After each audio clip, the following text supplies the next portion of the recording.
Friends, कैसे हैं आप लोग। फ्रेंड्स, इस चैनल पे मैं आपको 8th क्लास का कंप्लीट मैथ्स पढ़ाऊंगा। अगर आपको 8th क्लास का कंप्लीट मैथ्स पढ़ना है तो आप इस चैनल को प्लीज़ सब्सक्राइब कर लें। चलिए आज शुरू करेंगे हम एक्सरसाइज 1.2 से क्वेश्चन नंबर 5। क्वेश्चन 4 तक हम लास्ट वीडियो में कर चुके हैं। जैसा आपका क्वेश्चन नंबर 4 था, बिल्कुल सेम टू सेम उसी तरह का आपका क्वेश्चन नंबर 5 है। क्वेश्चन है find 5 rational numbers between 2/3 and 4/5। आपको इन दो नंबरों के बीच में 5 रैशनल नंबर्स निकालने हैं। अब ये मैंने इसका तरीका बताया था आपको क्वेश्चन नंबर 4 में, फिर से बताता हूँ। सारा का सारा आपको बिल्कुल पक्के से ये तैयार हो जाएगा। देखिए, जब भी आप दो नंबरों के बीच में आपको नंबर्स निकालने होते हैं, सबसे पहले तो आप उन दो नंबरों को ऐसे लिख लिया करें। ये मैंने लिख लिया इनको। उसके बाद सेकंड स्टेप ये होता है कि जो इनके डिनोमिनेटर्स हैं, इनका आपको एलसीएम निकालना है। तो अब 3 और 5 का आपको एलसीएम निकालना है, और 3 और 5 का एलसीएम आपका आएगा, ये 3 से किया 1 आ गया, ये 5 ही रहेगा। क्यों? क्योंकि 3 से 5 आपका डिवाइड नहीं होता पूरा। अगर पूरा डिवाइड नहीं होता है ना, तो आपको वो डिवाइड नहीं करना होता, एज इट इज लिख देते हैं नंबर को। अब ये 5 से होगा, 1 तो ऑलरेडी हुआ है, 5 से होगा तो 1 आ गया। तो इनका जो एलसीएम आया वो आया आपका 15। अब ये जो एलसीएम आता है, इसको आपको इन दोनों का डिनोमिनेटर बनाना है। यानी यहां पे आपको 15 लिखना है, यहां पे आपको 15 लिखना है। तो ये हुआ पहला स्टेप। अब सेकंड स्टेप में ये करना है कि हमने यहां पे देखिए 3 से 15 बनाया, तो ये दिमाग लगाएंगे कि 3 को किससे मल्टीप्लाई किया गया है जो 15 बना। तो 3 5 जा 15 होता है। तो यहां पता चल गया कि यहां 5 से मल्टीप्लाई करने से 15 बनेगा। तो अगर यहां 5 किया है तो फिर यहां पर भी आपको 5 ही करना है। तो ये हो गया 2 5 जा 10।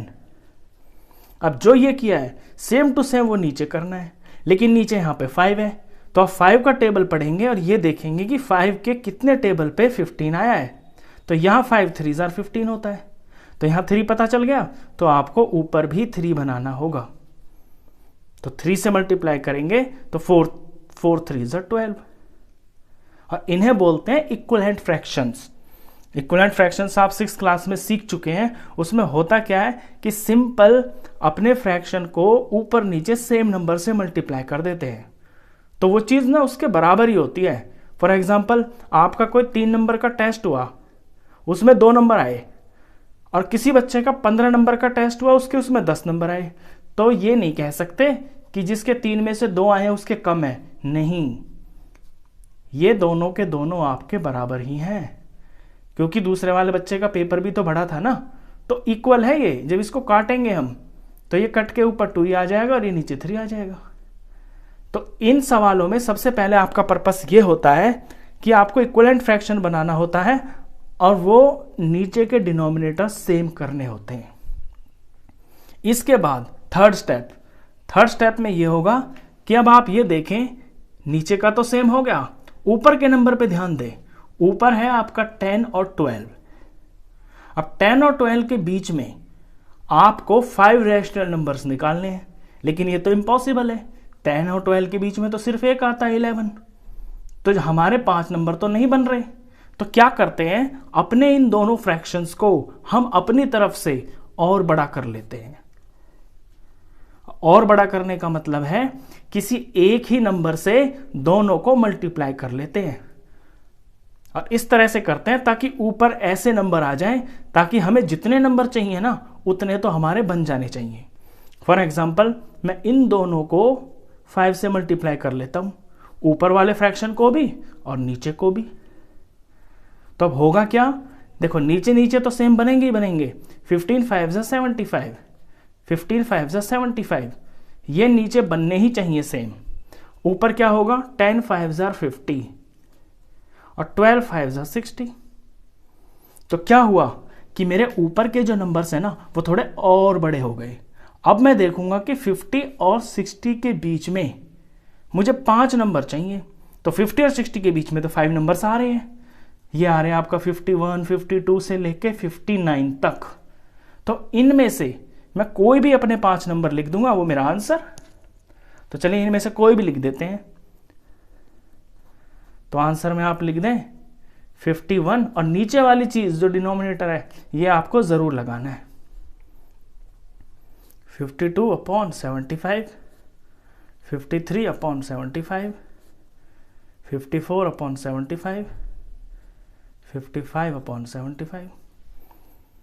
तो इनमें से मैंने उठा के 5 नंबर लिख दिए। तो ये स्टेप्स थे इसके। आगे और भी क्वेश्चन है, आप करते करते इनको सबको पक्के से सीख जाएंगे। सेकंड जो क्वेश्चन है वो भी बिल्कुल इसी तरह का है, उसमें भी आपको 5 रैशनल नंबर्स निकालने हैं। तो पहला स्टेप मैंने क्या बताया कि सबसे पहले तो आप ये उतार ले जो क्वेश्चंस आपको करने हैं ऊपर नीचे इस तरह से, और फिर इनका नीचे वालों का निकालेंगे आप एलसीएम। अब 2 और 3 का एलसीएम क्या आएगा, ये तो वैसे उंगलियों पे भी कर सकते हैं। ये 2 से गया तो 1 आया, ये 3 ही रहेगा, ये 3 से जाएगा, ये 1 ऑलरेडी बन चुका है, ये भी 1 बन गया। 2 3 are 6, एलसीएम आया 6, तो 6 बना देते हैं यहाँ पे। ये था फर्स्ट स्टेप। सेकंड में ये करना है कि ये देखना है कि ये जो नीचे वाले हमने 6 बना दिया ना, तो किन किन से मल्टीप्लाई करके ये 6 बने हैं। 2 को 3 से मल्टीप्लाई करके 6 बनता है, तो यहां 3 से किया तो ऊपर भी 3 से करना है, क्योंकि इक्विवेलेंट फ्रैक्शन बनाना है। इक्विवेलेंट फ्रैक्शन तभी बनता है तब आप न्यूमरेटर और डिनोमिनेटर दोनों में सेम नंबर से मल्टीप्लाई करते हैं। तो ऊपर बन गया 3 3 are 9 और माइनस का 9। अब नीचे देखते हैं, 3 से आपने 6 बनाया है, 3 को करना पड़ेगा 2 से, 3 2 are 6, तो ऊपर भी 2 से ही करना है, तो 5 2 are 10। अब आपके ये 2 नंबर आ गए, नीचे वाले तो सेम आएंगे ही। आप ऊपर ध्यान दें, ऊपर है आपका -9 और 10। अब -9 और 10 के बीच में तो बहुत सारे नंबर होते हैं। नंबर लाइन की तो आपको जानकारी है, यहाँ 0 होता है, यहाँ कहीं -9 होगा और यहाँ कहीं प्लस का 10 होगा। तो -9 से +10 तक बहुत सारे नंबर हैं, उनमें से कोई भी 5 लिख दीजिए आप। तो चलिए इसका आंसर ये हो गया। मैं यहीं से शुरू कर देता हूँ। -9 से इधर आएगा आपका -8/6, नीचे वाली चीज़ ज़रूर लिखनी है आपको। फिर आएगा -7/6, फिर -6/6। अच्छा, -6/6 को हम क्या लिख सकते हैं, इसे 1 भी लिख सकते हैं माइनस का। -5/6, -4/6 हो गए मेरे 5 नंबर। अगर 5 से ज़्यादा भी पूछता तो मैं यहाँ तक लिख सकता था। इसमें आपको यह ध्यान रखना है कि -9 को और इस 10 को आप नहीं ले सकते, क्योंकि क्वेश्चन में पूछा जाता है बिटवीन, तो बिटवीन में ना बिटवीन वाले ही लेने हैं आपको। तो यह आपका सेकंड पार्ट था। चलिए इसी के जैसा आपका थर्ड पार्ट भी है। थर्ड में आपको नंबर्स दिए हुए हैं 1/4 एंड 1/2। तो चलिए पहला स्टेप, आपको सवाल उतारना है और इन दोनों का डिनोमिनेटर्स का आपको एलसीएम निकालना है।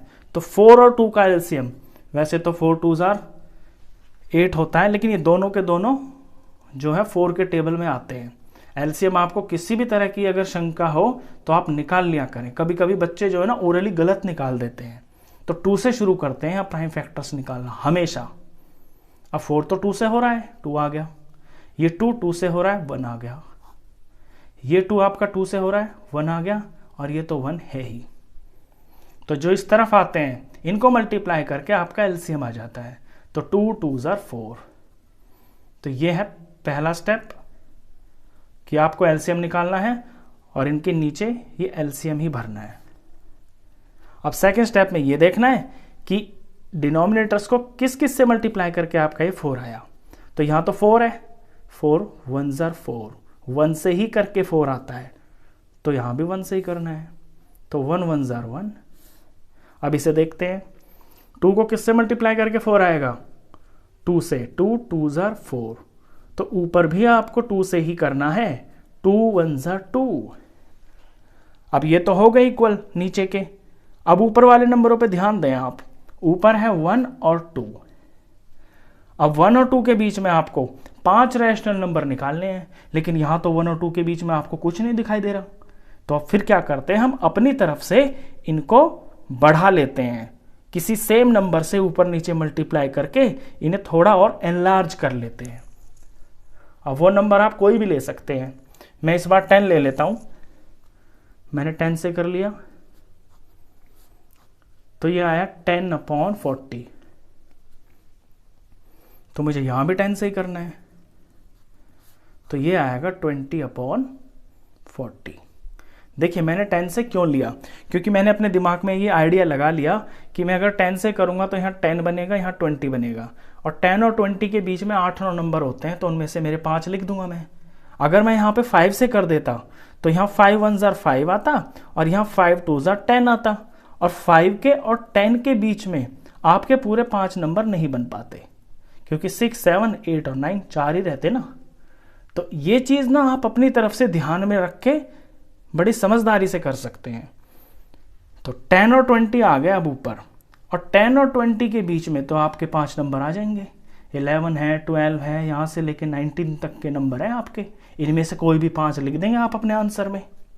तो आंसर मैं 10 से आगे शुरू कर देता हूँ, 11/40।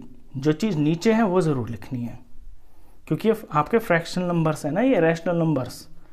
फिर 12/40, फिर 13/40, 15/40, और एक और चाहिए 16/40। 5 ही चाहिए आपको, आपने 5 लिख दिए, क्वेश्चन खत्म। चलिए इसके बाद है आपका 6th क्वेश्चन। 6th क्वेश्चन जैसा क्वेश्चन बिल्कुल आपका 3rd क्वेश्चन था जो कि मैंने लास्ट वीडियो में करवाया है, बस उसमें फ़र्क इतना था कि उसमें स्मॉलर देन 2 पूछा था, यहाँ पे ग्रेटर देन -2 पूछा है। ये चीज़ आपको नंबर लाइन से समझ में आ जाती है। देखिए क्वेश्चन पढ़ते हैं पहले। Right 5 rational numbers greater than -2। -2 से बड़े आपको 5 रैशनल नंबर्स लिखने हैं। तो नंबर लाइन देखिए, ये है आपका 0, ये है आपका -1, ये है -2। हमें लेने हैं -2 से बड़े। अब जो बड़े नंबर्स होते हैं ना वो आपके राइट साइड में होते हैं, ये बात आप अपने दिमाग में गांठ बांध लें। -2 से राइट की तरफ जो होंगे ना वो सारे के सारे -2 से बड़े होंगे, और -2 से जो लेफ्ट में होंगे वो इससे छोटे होंगे। तो राइट वाले कोई भी 5 नंबर लिख दीजिए, आपका आंसर। तो देखिए -1 हुआ, 0 हुआ, 1 हुआ, 2 हुआ, 3 हुआ, और इससे आगे जो सारे के सारे ना ये -2 से बड़े ही हैं, तो कोई भी 5 लिख दीजिए आप। तो आंसर में हुआ, मैं यहां से लिख देता हूं -1 0 1 2 3, हो गए 5। तो ये आंसर है। अच्छा, कुछ बच्चों को ना अभी भी माइनस में प्लस में ना बड़ी कंफ्यूजन होती है। क्या होता है, 6th क्लास में अगर आपने बहुत अच्छे से नंबर लाइन को सीखा है और इंटीजर चैप्टर आपने बहुत बढ़िया तरीके से समझ के पढ़ा है, तो फिर आपको कोई दिक्कत नहीं होगी। मैं यहाँ पे थोड़ा सा आपको बता और देता हूँ कि बच्चों ये नंबर लाइन होती है, यहाँ आपका 0 होता है, यहाँ राइट साइड में 1 2 3 4 काउंटिंग्स चलती हैं, और यहाँ से पहले ऐसे -1 -2 -3 -4। अब जो भी नंबर अपने राइट साइड में होता है ना वो हमेशा बड़ा होता है। फॉर एग्जाम्पल मैं -2 को और 1 को ले लेता हूं, इन दोनों में ना 1 आपका राइट साइड में है तो 1 ही बड़ा है, -2 से बड़ा है 1। अब कोई बच्चे सोचते होंगे कि यार ये तो 2 है ये 1 है, तो 1 कैसे बड़ा हुआ, 2 बड़ा होगा। नहीं, क्योंकि 2 माइनस का है ना। अब माइनस को आप ऐसे समझ सकते हैं कि माइनस का मतलब होता है कोई कर्ज,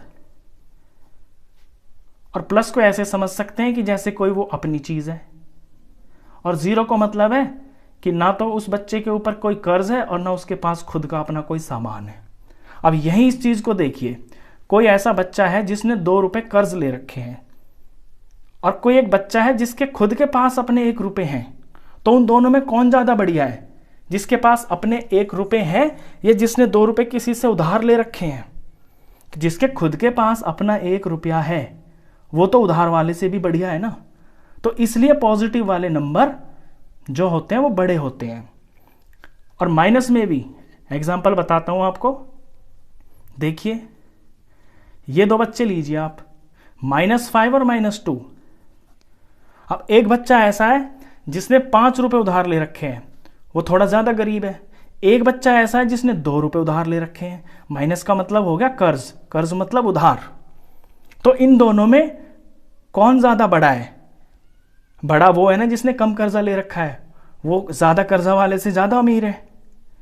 तो माइनस का जो नंबर होता है ना, जो छोटा, माइनस में जो छोटा नंबर होता है ना, उसकी वैल्यू बड़ी होती है, और नंबर लाइन के ऊपर आपका वो नंबर होता भी राइट में है।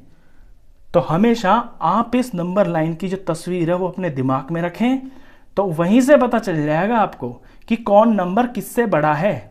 जो भी नंबर राइट की तरफ आ रहा हो ना, सिंपल वही बड़ा होता है बस। चलिए क्वेश्चन 7 करते हैं। फाइंड 10 रैशनल नंबर्स बिटवीन, अब ये भी वही क्वेश्चन आ गया, सेम टू सेम, जो अभी 3 क्वेश्चन किए हैं ना वही आ गया, कुछ भी अलग नहीं है, बस प्रैक्टिस के लिए फिर से दे दिया। मैंने आपको बताया भी था अपने लास्ट वीडियो में कि इस एक्सरसाइज के अंदर आपके 2 ही तरह के क्वेश्चन सबसे ज्यादा इंपॉर्टेंट है। एक तो नंबर लाइन के ऊपर वैल्यू प्लॉट करना, और दूसरा किन्हीं 2 नंबर्स के बीच में आपको रैशनल नंबर निकालना। ये 2 क्वेश्चन तो एग्जाम में आने ही आने हैं, इसीलिए ये बार बार दे रखे हैं। चलिए इसे भी कर लेते हैं। इसमें तो आपको 10 निकालने हैं, 3 और 5, 3/5 एंड 3/4 के बीच में। तो पहला स्टेप, आप अपना क्वेश्चन उतारेंगे और नीचे वाले जो हैं डिनोमिनेटर्स, उनका एलसीएम निकालेंगे, यानी 5 और 4 का एलसीएम। अब 2 से करेंगे तो 5 तो होगा नहीं, पूरा नहीं होता है डिवाइड, 4 हो जाता है। इसे 2 से करेंगे तो 5 तो 5 ही रहेगा, 2 का 1 हो जाएगा, 2 1 2। ये 5 से जाता है 1 जार, और ये 1 बना हुआ है, तो 2 2 जार 4, 4 5 20। तो एलसीएम आया आपका 20। तो 20 लिख लेते हैं यहाँ पे दोनों जगह। अब 20 बनाने के लिए पहले सवाल में 5 को किससे मल्टीप्लाई करना पड़ेगा, 5 4 जार 20, तो यहां भी 4 लगाइए, 3 4 जार 12।